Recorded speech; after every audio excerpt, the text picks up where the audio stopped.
Magandang tanghali mga kapatid. Thank God it's Friday. Panigurado, maraming may balak gumimik at mag-happy-happy mamaya pagkatapos ng trabaho.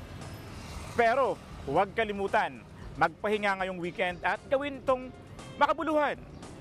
Ikaw kapatid, paano mo ginagawang makabuluhan ang iyong weekend? Tara, samahan niyo ako at magtatanong tayo dito. So, as part of student publication po ng university namin, I do write po literary pieces to make my day productive pa rin kahit walang pasok. Hindi po ako lumalabas ng bahay. Naglilinis lang po ako ng bahay. Oo, tapos? Sinasamahan lang po si mama. Yan lang.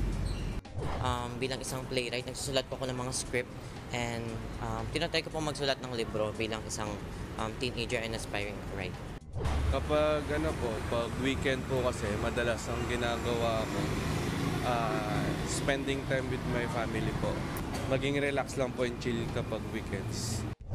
Ginagawa ko lang po yung lesson plan ko and me time po, gumagala po ako sa dagat.